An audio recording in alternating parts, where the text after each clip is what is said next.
तो अब भारत जो प्रोजेक्ट मालदीव में सेटअप करने वाला था, उस प्रोजेक्ट को श्रीलंका में शिफ्ट कर दिया जा रहा है। और मालदीव जो अपने आप को सबसे चालाक समझ रहा था, इसकी अकल और भी ज्यादा ठिकाने लगने वाली है। आपको बता दें कि भारत सरकार अपने पड़ोसी वाले देशों के लिए फॉरेन इन्वेस्टमेंट के लिए पहले से ही प्लान तैयार करके रखती है, जिसमें से कुछ प्रोजेक्ट भारत मालदीव में सेटअप करने वाला था, जिससे मालदीव की अर्थव्यवस्था में काफी बड़ा लाभ होने वाला था। लेकिन मालदीव ने जिस तरह भारत के साथ शुरुआती में ही व्यवहार खराब किया है, इससे भारत मालदीव के साथ अपने संबंध को हटाने के बारे में सोच रहा है और भारत से मालदीव को जो सुविधाएं पहुंचाई जा रही थीं, उसको बंद करने की प्रक्रिया शुरू हो चुकी है। आपको बता दें कि मालदीव के मोहम्मद मुइज्जू जैसे ही नए राष्ट्रपति बनते हैं, वे भारत के जो सैनिक मालदीव में काम कर रहे थे, उन्हें बाहर निकालने की घोषणा कर देते हैं और ये इंडियन आउट कैंपेन चलाने की बात करते हैं। और दूसरी सबसे बड़ी गलती यह थी कि इन्होंने भारत से मिलने के बजाय तुर्की और चीन जैसे देशों से मिलने का प्लान बनाया। और हाल ही में 2 दिनों पहले मालदीव के राष्ट्रपति मोहम्मद मुइज्जू चीन के दौरे पर गए हुए थे और चीन मालदीव की मदद करने के लिए तैयार हो गया है, जिससे मालदीव की जो भारत पर निर्भरता थी, वह पूरी तरह से खत्म की जा सके। लेकिन जब मालदीव ने चीन के साथ हाथ मिला लिया है, तो भारत भी मालदीव के पेट पर लात मारने की कसर बिल्कुल भी नहीं छोड़ने वाला। और भारत ने ऐसा ही कुछ कदम उठाया है, जिससे मालदीव को इस गलती की चोट सदियों तक दर्द देने वाली है। पूरी डेवलपमेंट क्या है इस वीडियो में समझते हैं। बाकी जिस तरह से भारत मालदीव को ठिकाने लगा रहा है, उसके लिए इस वीडियो को एक लाइक करके चैनल को सब्सक्राइब जरूर कीजिए। दरअसल मेन खबर यह है कि जब से भारत के प्रधानमंत्री नरेंद्र मोदी लक्षद्वीप का दौरा किए हैं, तब से मालदीव और भारत के बीच विवाद बढ़ता जा रहा है।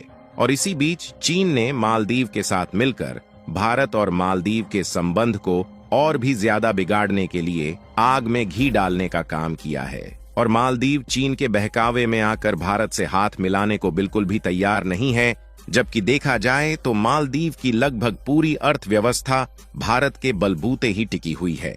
और जब मालदीव भारत का विरोध करने के लिए उतर आया है, तो भारत भी इसमें पीछे रहने वाला नहीं है। और भारत जो इन्वेस्टमेंट पहले मालदीव में करने वाला था, अब उस इन्वेस्टमेंट को श्रीलंका और नेपाल जैसे देशों में शिफ्ट किया जा रहा है, क्योंकि श्रीलंका और नेपाल भारत के पड़ोसी देश हैं, जिनके साथ भारत के संबंध काफी अच्छे हैं। भारत के पड़ोसी देश जैसे कि नेपाल और श्रीलंका के साथ जो भारत के संबंध है, उनको भी चीन ने बिगाड़ने की बहुत कोशिश की, लेकिन भारत के इस मजबूत संबंध को खराब करने में नाकामयाब हुआ। अभी हाल ही में कुछ दिनों पहले भारत के विदेश मंत्री नेपाल के दौरे पर गए हुए थे, जिसमें नेपाल और भारत के बीच कुछ इंपॉर्टेंट डील फाइनल हुई है, जिसमें नेपाल को भारत ने आर्थिक मदद पहुंचाने की बात कही है और नेपाल ने भी भारत को 10,000 मेगावाट बिजली 10 सालों तक देने का वादा किया है। नेपाल और श्रीलंका के संबंध भारत के साथ अब इतने मजबूत हो चुके हैं कि उसे तोड़ना चीन के बस की बात नहीं है। दोस्तों, हमने जिस प्रोजेक्ट को श्रीलंका में सेटअप करने की बात कही थी, वह है पुणे गैस इंडस्ट्री। इस प्रोजेक्ट को पहले मालदीव में सेटअप किया जाना था, लेकिन मालदीव और भारत के इस विवाद की वजह से भारत ने अपना फैसला बदल लिया है। इस प्रोजेक्ट की शुरुआत पुणे की एक गैस इंडस्ट्री और श्रीलंका की एक कंपनी के साथ मिलकर ज्वाइंट वेंचर में किया जाएगा। पुणे गैस इस प्रोजेक्ट का सेटअप 3DH की हेल्प से श्रीलंका में करने जा रही है और इस प्रोजेक्ट की शुरुआत पूरे गैस कंपनी श्रीलंका में इसलिए करने जा रही है क्योंकि श्रीलंका के ऑर्गेनाइजेशन में इस समय इसकी काफी ज्यादा डिमांड है, जिससे श्रीलंका की इकोनॉमी को एक सही दिशा में आगे बढ़ाया जा सके। क्योंकि इस समय श्रीलंका में डीजल और पेट्रोल के उपयोग को कम करके LPG यानी कि लिक्विड पेट्रोलियम गैस को बढ़ावा दिया जाना है। LPG गैस के एक बड़ी मात्रा में उपयोग से पर्यावरण पॉल्यूशन को आसानी से कंट्रोल किया जा सकेगा। और इस समय लगभग सभी देश रिन्यूएबल एनर्जी पर शिफ्ट हो रहे हैं और डीजल पेट्रोल के उपयोग को पूरी तरह से हटा देना चाहते हैं। आने वाले कुछ सालों बाद केवल इंडस्ट्री और ऑर्गेनाइजेशन में ही डीजल और पेट्रोल का उपयोग रह जाने वाला है। एक रिपोर्ट के मुताबिक कमाल की बात यह है कि पुणे गैस श्रीलंका की एक कंपनी के साथ ज्वाइंट वेंचर में काम करने वाली है, जिससे दोनों देश का काफी ज्यादा फायदा हो सकेगा और इससे जो भारत की टेक्नोलॉजी है वह भी सुरक्षित रह पाएगी। साथ ही पुणे गैस अपनी इंडस्ट्री को एक बड़े लेवल तक एक्सपेंड कर पाएगी। इसके लिए पुणे गैस श्रीलंका के साथ मिलकर एक बड़ा इंफ्रास्ट्रक्चर तैयार करने वाली है। यानी कि कुल मिलाकर भारत मालदीव से पूरी तरह रिलेशन को खत्म करने की तैयारी शुरू कर चुका है और इसका जो नुकसान है वह मालदीव को ही झेलना पड़ेगा। और जिस तरह चीन मालदीव को लालच देकर उसकी मदद करने के लिए तैयार हुआ है, उससे मालदीव और भी कर्ज में डूबता चला जाएगा। खैर, अभी तक भारत हर कठिन परिस्थिति में मालदीव की मदद करता आया है, जिससे मालदीव को कभी भी छोटा देश होने का एहसास नहीं हुआ और भारत के टूरिस्ट एक बड़ी मात्रा में मालदीव घूमने के लिए जाते थे, जिससे मालदीव की अर्थव्यवस्था एस्टेब्लिश बनी हुई थी। अगर 2023 के डाटा को देखा जाए तो लगभग 2 लाख टूरिस्ट भारत से मालदीव छुट्टी बिताने के लिए गए थे और इन टूरिस्ट की संख्या मालदीव की कुल आबादी का लगभग आधा है।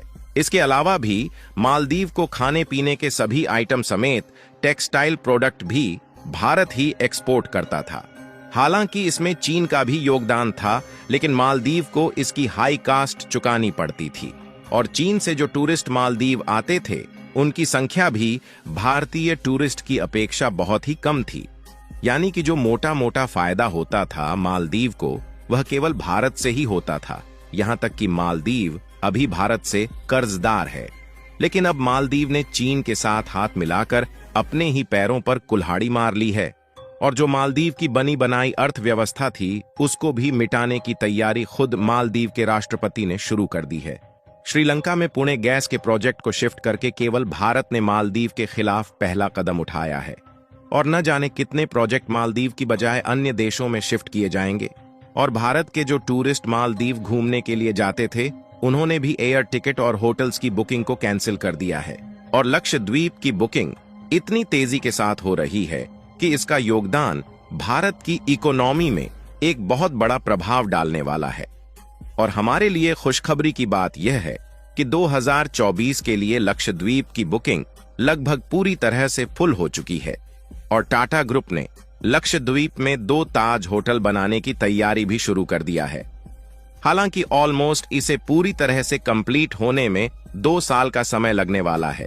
इसी के साथ भारत ने इजराइल के साथ मिलकर लक्षद्वीप में वाटर फिल्टर के लिए इंफ्रास्ट्रक्चर तैयार करना शुरू कर दिया है और लक्षद्वीप में वह सारी सुविधाएं मिलने वाली हैं जो मालदीव में भी नहीं मिल पाती।